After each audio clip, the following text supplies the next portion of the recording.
In today's project, we are going to be adding a split rail fence to this house right here.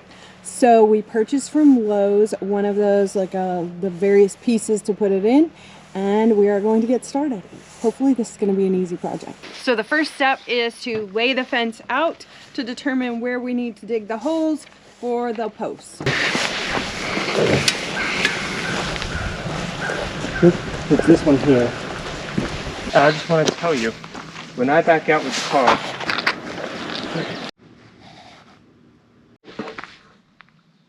not there. A little further, maybe.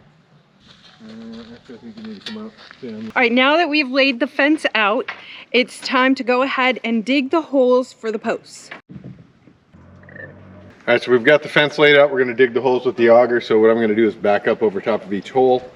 I'm going to mark off about how high I think I want, or how deep I want to go, just to kind of keep it within reason. And then we'll go through and put all the holes in.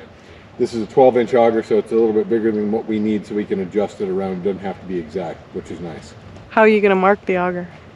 I'm going to take a little piece of painter's tape and put it on the inside of the auger about where I think it's going to be. I'm not sure how long it'll last, but at least it'll give us a reference initially.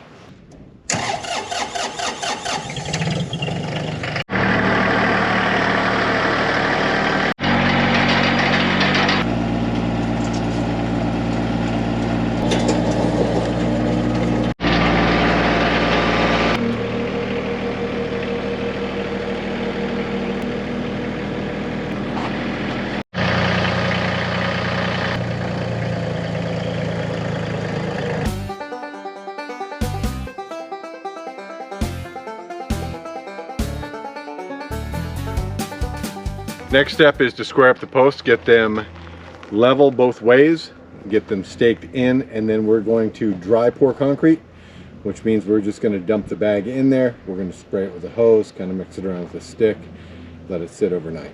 Go ahead and get this. side. When we go to put the next post in, we need to grab our runners that go in between to make sure that we are the correct distance. All right, so I picked up one of these little fancy-dancy levelers that'll show when you're level different ways. And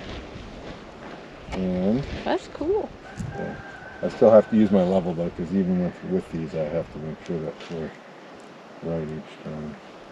So the best way to do it is to just put yourself in a piece going this way and then one going this way. So you just screw them on to begin with, and then as we do, then we'll put the stakes in about where they need to be, and then we'll adjust it up so it's not completely super tight. You know what I mean?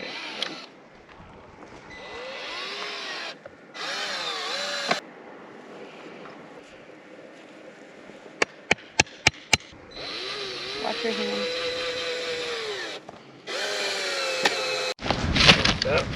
Right now we decided before we concrete anything in to make sure that this is still squared up and fitting. And one thing that we realized is that the end posts have very skinny holes. And some of the ends on these are a little bit thicker. So we want to try to make sure it gets all the way in there. So we're actually going to put it in, and then we're going to use it to make sure that everything is, we've got both poles where they need to be, but we want to make sure that it's looking correctly as well. All right, let's double check this level on this. You need that sound. You want it?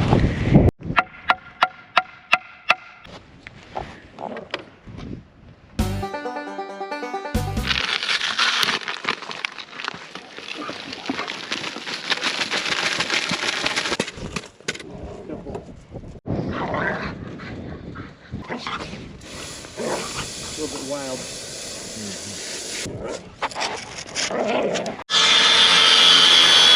All right, we took a piece and cut it in half, and then tried to use a skill saw to kind of thin it down. Yeah, it turned out okay, but it's going to work, but it wasn't my finest work. And that's because there's a short spot over here that's not the 11 feet.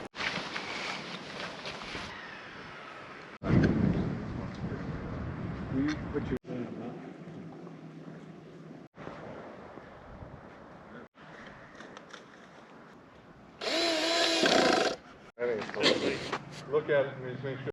Now that the fence is all put in and the concrete is in, we just have to wait for the concrete to dry, and then tomorrow we'll be able to take off the bracing and fill the holes back in with the dirt.